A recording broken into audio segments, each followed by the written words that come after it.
Bible verses sort of scattered throughout. I've got a couple of slightly longer readings which we are going to have up on there. I'm going to open with the classic. So Psalm 23:4.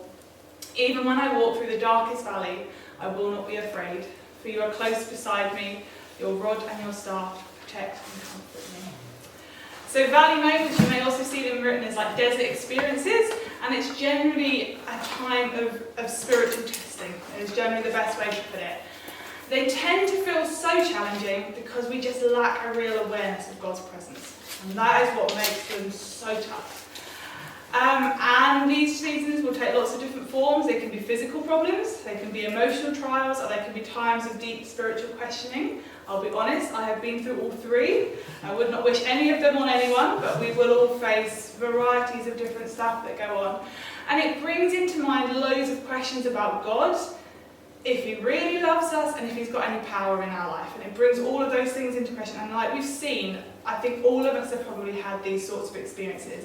The exact events, duration and type of difficult moments will vary a lot. Just remember that every valley is valid, real, and it is very trying. Even if you feel it doesn't seem as dramatic as someone else's, they are all as real and valid, okay? And you know, again, no comparing testimonies. We don't compare valleys and say, well, you haven't gone through this, so you don't know what it's like. They are all valid. And I am just sort of sharing and had loads of different stuff that's been put on my mind, and just sort of, I hope these are just things that I have learned, okay? And I hope that they will just help us if we are in difficult situations. I know lots of people's stories, and I know people are going through stuff right now, have been through stuff, and you know, unfortunately, valleys are inevitable, and I just hope we can be perhaps a bit more prepared for them. So I've got loads of different people, or a couple of different people in the Bible I'm just going to sort of focus in on. Disclaimer, I'm not an expert. Don't question me about theological stuff, because I don't know. But yeah, so I shared my testimony last night just so you all knew where I was coming from. And you know, the biggest thing I've wrestled with as of recent years is this fear and anxiety about getting ill again, and that basically the future is just terrible. And that was my opinion, and I honestly, in all honesty, lost all trust in God. Because he, in my opinion, he had allowed me to go through these things in the first place. He didn't feel like he'd come through. I didn't feel I'd had this big moment where he said, oh, everything's going to be okay, and I didn't trust him. And I had what's called a dark night of the soul, and it's just this overwhelming feeling of complete nothingness, like complete numbness to everything about God, everything about the people around you. And I didn't even know if I liked him, I didn't know if I wanted a relationship with him. And I want to share this because we need to debunk that it is wrong to say that sort of stuff. Do you know what I mean? Like if we all go around putting on this brave face thinking that we can't say I am struggling, and we feel we have to suggest we have a rock solid faith the whole time, we are giving out a lie to people, and they will not think they can be vulnerable with us if we aren't vulnerable first. And the biggest relief comes from knowing that other people are suffering similar things or have been through things, and to know they've got to the other side. It's an isolating place, but knowing people have made it through is so important. So the first sort of point I'm making, I've just entitled a thorn in the flesh. So Paul in the Bible referred to a thorn in the flesh in 2 Corinthians. There's been loads of speculation over what this meant, but most likely it was some sort of physical ailment that he felt limited him. He had a lot of zeal and passion for God. Initially it was him persecuting the church, but then he was spreading the gospel. But the point to take from this, being a Christian does not mean we will be free of earthly afflictions. Okay, now there is this temptation to over-spiritualise suffering. And I think we all say, and we have a tendency to say, that when things are going well, oh, God has blessed us. Oh, he's so abundant, he's so this. And then when things go bad, we just avoid everyone's eye contact. And we shuffle our feet and we're like, so how do we balance this image of a loving, gentle, generous God with a world that is full of suffering and heartache? It's that classic, you know, how can God be loving when there's suffering in this world? And, you know, we're not going to tell people that if you become a Christian, it's going to be a bumpy ride, but in all honesty, it will be. But we do paint this idyllic picture of freedom and joy, and they are real and wonderful experiences. Those mountaintop moments are beautiful and they are amazing, but there will also be these real struggles. And one thing that I've wrestled with is this. But what we need to do is we need to look back at God's original plan. Because we can't use the pattern of life in the world that we are currently living to shape our understanding of God's intention. When God created the world, there was no sickness and there was no death. These things came in after the fall. So therefore, when we say, well, it's God's plan to inflict this, no, it wasn't, because his plan was not for any of us to have suffering in our lives. They are a natural part of living in a fallen world. And I think we spiritualise it, saying God has allowed this, God has allowed it, but actually these are actual natural things. And I'm talking about natural sickness, death, suffering. They are natural things, okay? And it's because we are in this world. I would question why me when I was ill and going through treatment, but I could also say, well, why not me? Statistically, it happens to someone, it just so happens to be me. Okay, and that's a hard thing to wrestle with. I'm not going to lie, a lot of this stuff, in my darkest moments, I don't think I would have grasped, so I couldn't take hold of. It is only looking back, but just trying to take out that element that everything is inflicted by God, that he doesn't want this. And it made me think of Lazarus. Jesus wept when he learned Lazarus had died, but he knew he was going to raise him from the dead. So why did he cry? He cried because he didn't like the fact he was going through that suffering. And he didn't want him to have endured that to experience the miracle. He'd have rather he didn't have to go through that. But he still wept and mourned. And God mourns that we are suffering. And he wants to be there to embrace us for that. And that's what Psalm 23 says. It says, when I walk through the darkest valley. Not when, not if. We've not signed a contract that says, I won't have any problems now. But God's promise is to be beside us during those struggles. And he will provide the strength at the right time. Okay, it doesn't come bottled up, it doesn't suddenly arrive on the door. It is a process, and he will get there. And then this is sort of my next point is, what have I done to deserve this? And that is a real wrestling type question. And I have uttered that a lot, and I've also uttered the question, why have you not blessed me with X, Y, and Z in my life?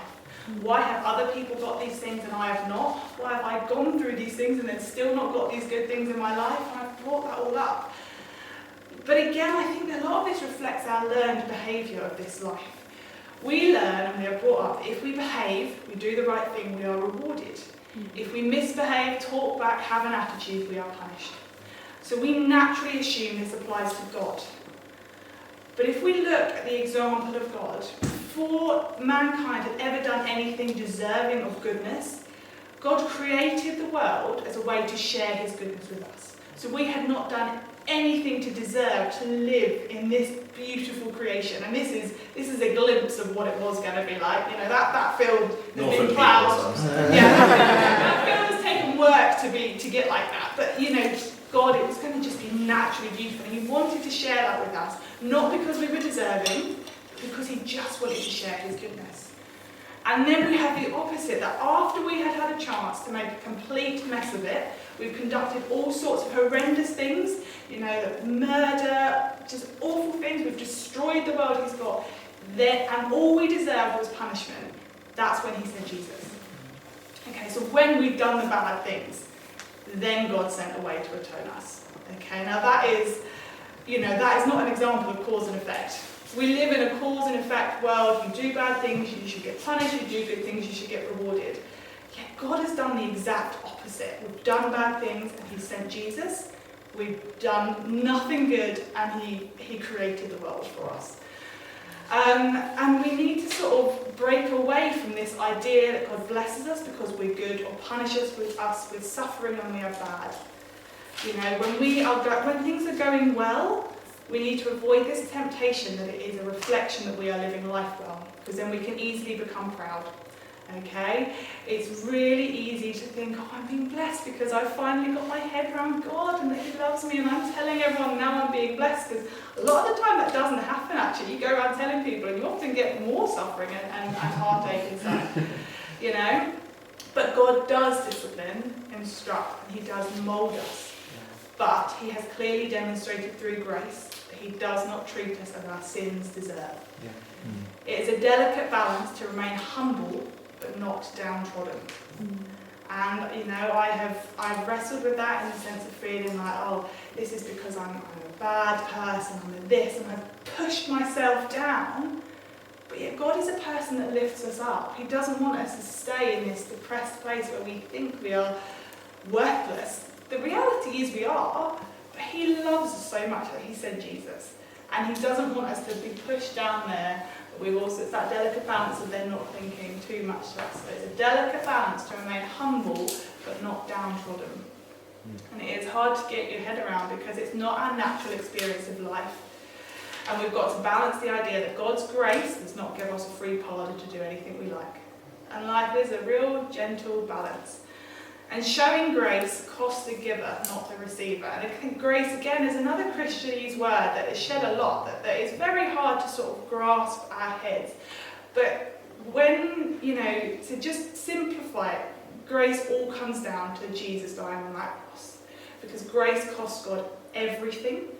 It cost him Jesus, so he not only experienced the physical suffering of dying on the cross, but he also endured the immense loss of his son, and he did it out of pure love. And he did it out of love for everyone in this world, everyone in this world. And that is the nature of God. So when nothing else makes sense, when life is conflicting and you're getting conflicting emotions and struggles, we need to remember that he is not a punisher, even though he has every right to be. He wants to pour out love and blessing, but he can only do that when we acknowledge who he is. And again, I'm going on to my next point is the guilt of worry. With real and natural suffering, what often develops is worry and fear. And one of the worst things you can ever say to a worrier, oh, don't worry, just give it all to God, it's fine, don't stop worrying. My struggle has always been when people say, oh, anxiety, it makes you ill.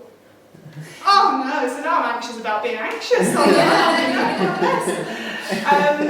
I had, when I'd gone back to university after being ill and stuff like this, a beautiful Christian girl that I met, and out of the goodness of her heart, she gave me this book.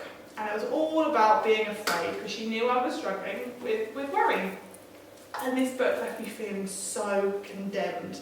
Because the whole implication was that if I claim to be a Christian, I shouldn't worry because I've been told to cast all my anxiety upon him. And if I'm still holding that anxiety, I've clearly not given it to God. So now I'm feeling guilty. So now we're feeling guilty that we are worrying, and guilty that I don't want to go through hardships, guilty that I'm, questioning God. And this idea that worry separates us from God is just so disheartening, because we feel when we need him the most during times of fear, is he cross with me that I'm afraid? Is he turning away from me? And often we will feel more distant from God when we are worried. But it's not because he's withdrawn from us, it's because we automatically withdraw from him. Because we fear we can't trust him. And that is a very real fear. But worry is not a sin. I'm going to read Mark 32-42. Apologies from anyone from Ingatestone Eden. I didn't steal all my ideas from Pastor Lee when he read the As soon as he read the verse, I wrote it down. And then he said my points, and I was like, so, Mark 14:32-42. They went to a place called Gethsemane, and Jesus said to his disciples, "Sit here while I pray." He took Peter, James, and John along with him, and he began to be deeply distressed and troubled. "My soul is overwhelmed with sorrow to the point of death," he said to them. "Stay here and keep watch." Going a little farther, he fell to the ground and prayed that if possible, the hour might pass from him. "Abba, Father," he said, "everything is possible for you. Take this cup from me, yet not what I will, but what you will." And then he returned to his disciples and found them sleeping. "Simon," he said to Peter, "are you asleep? Couldn't you keep watch for 1 hour? Watch and pray so that you will not fall into temptation. The spirit is willing, but the flesh is weak." Once more he went away and prayed the same thing. When he came back, he again found them sleeping because their eyes were heavy. They did not know what to say to him. Returning the third time, he said to them, "Are you still sleeping and resting? Enough. The hour has come. Look, the Son of Man is delivered into the hands of sinners. Rise, let us go. Here comes my betrayer." There's a lot you can unpick from that, and I'm not going to go into all of it. But the biggest thing, Jesus was completely without sin, and yet he felt worry and grief to the point of death. That is some depth of fear.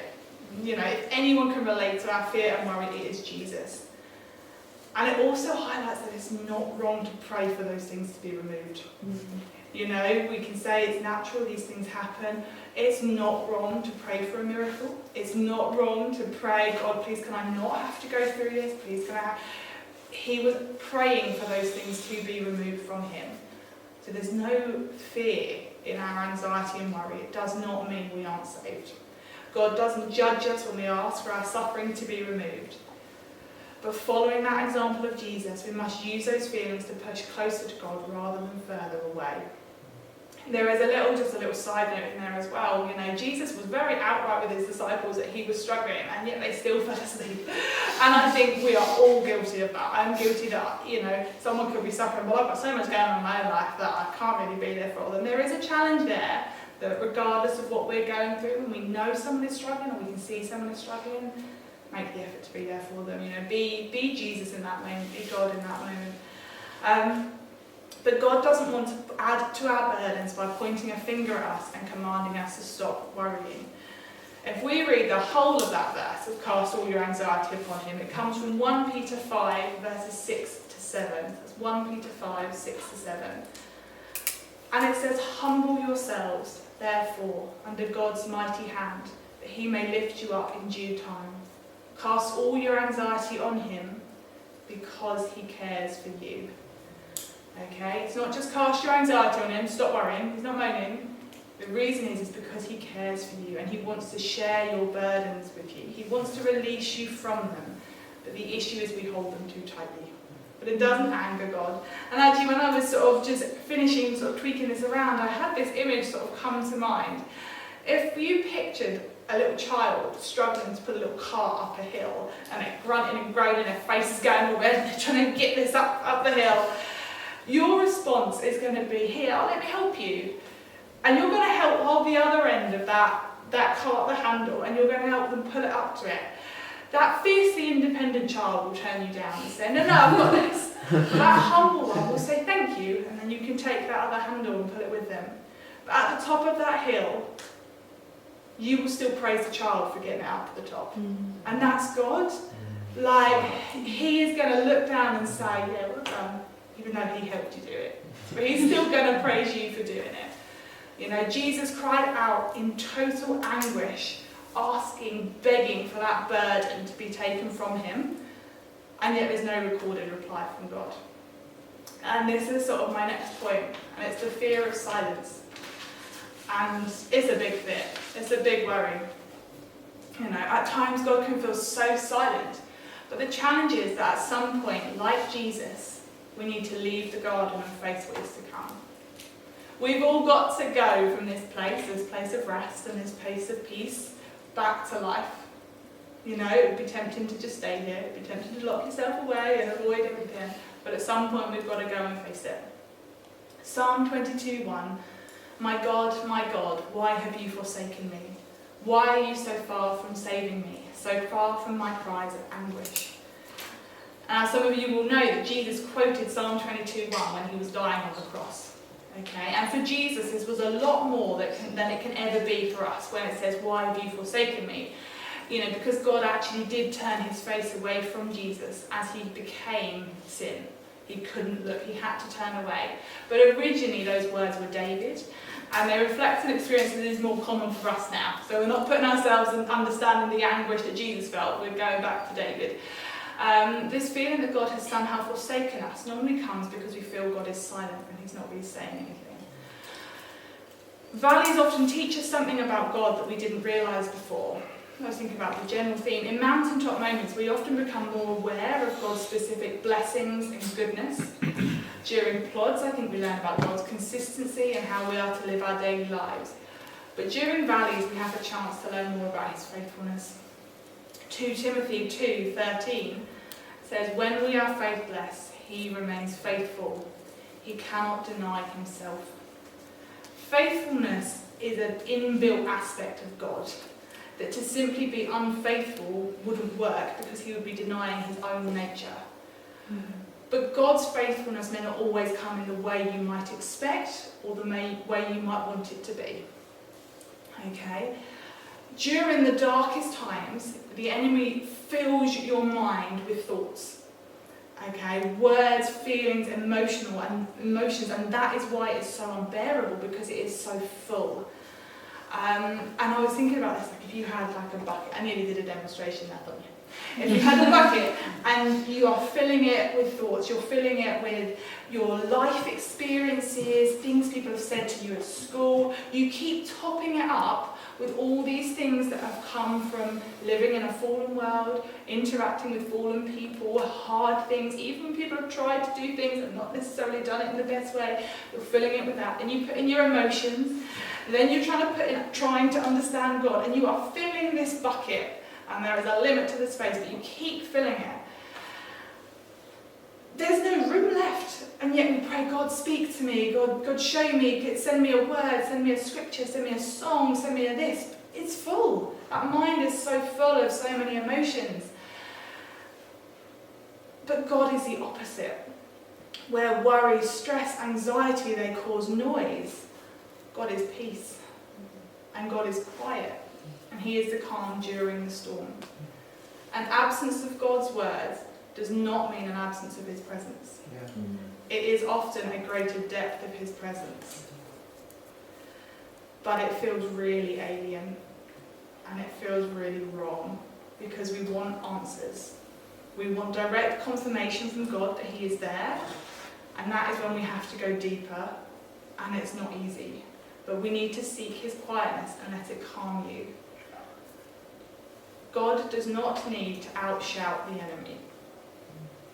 I think we want Him to bowl in and dispel it all and, suddenly gain clarity and understanding of everything. But He doesn't need to add His voice into that, because He is bigger than that. It's just as the same as if you were having a big argument with someone, sometimes the most powerful thing is to step back rather than keep trying to outshout them.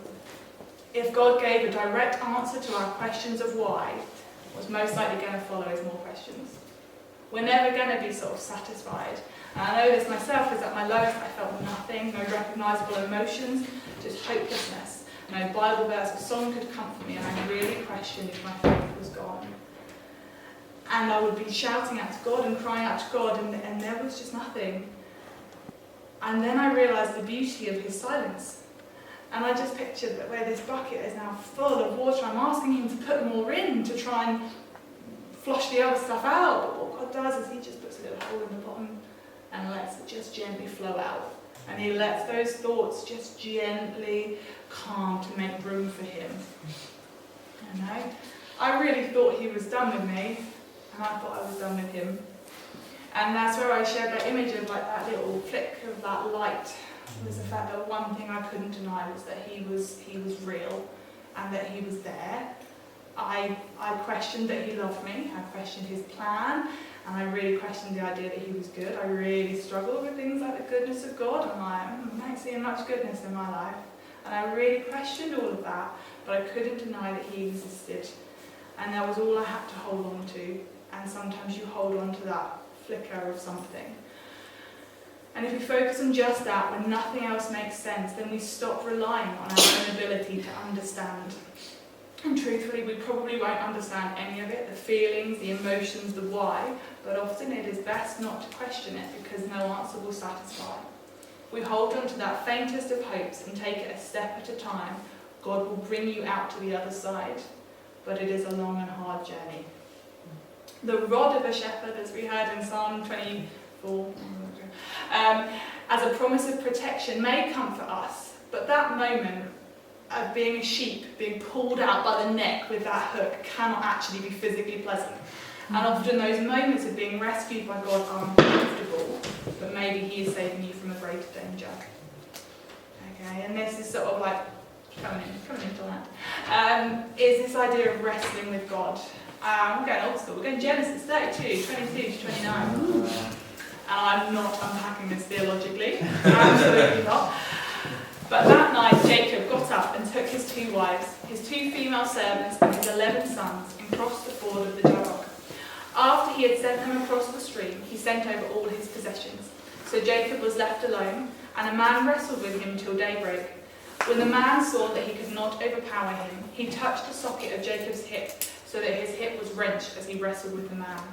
Then the man said to him, "Let me go, for it is daybreak." But Jacob replied, "I will not let you go unless you bless me." The man asked him, "What is your name?" "Jacob," he answered. Then the man said, "Your name will no longer be Jacob, but Israel, because you have struggled with God and with humans and have overcome." Jacob said, "Please tell me your name." But he replied, "Why do you ask my name?" Then he blessed him there. So Jacob called the place Peniel, saying, "It is because I saw God face to face, and yet my life was spared." I really struggled with this growing up because it sounded really blasphemous to me. This idea that you're like, "Give me a blessing," that just sounds so awful. I'm trying to pin God down and say, "Be good to me." Like, oh, that sounds wrong. But Jacob at the time, it's an old story, not everyone will know you, but Jacob became Israel. Jacob at the time was on the run from Esau, and he was afraid for his life.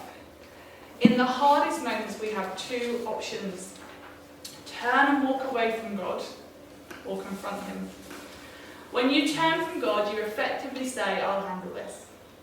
But when you wrestle with God, it means you can't deny that he is the only one with any power to change things. When you hold on to the fact that you are literally like, "Right, I can't do anything about this. I don't understand why these things are going on. I don't understand. But God, you're the only one that can come through for me. God, bless me, make this better, help me." That is what he wants. He doesn't mind the form that takes him. He doesn't mind if you shout and scream at him. He doesn't mind if you let it all out, because at least you're talking to him. It's the moment you say, "I'm not going to speak to him." That's when you know there's a little bit of something wrong. You know, he wants you to talk to him, because you are wrestling with the only one who can make it better, and that is what God wants. You know, if you turn from him, what opportunity has he to comfort and bless you? I have covered a lot. I'm sorry, there was a lot of points in there, so I'm going to sort of summarise and then going to create a bit of just space, because in truth these things summarise a lot of big experiences in my life, and will probably reflect a lot of big experiences in life, and they are hard concepts to get your head around.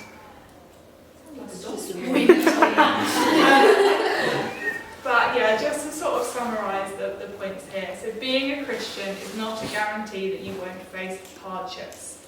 So being a Christian is not a guarantee that you won't face hardships. In the case of physical illness, try not to keep pointing the finger at God, and remember he doesn't want it for you either. And it's not wrong to ask him to take those things away or to protect you from it. He wants us to ask for those things. God does not work in cause and effect. He atones when we mess up, and he blesses when we don't deserve it. Suffering is not a punishment from God. Anxiety and worry are not a sin, so don't add on extra guilt, as it will only weigh you down.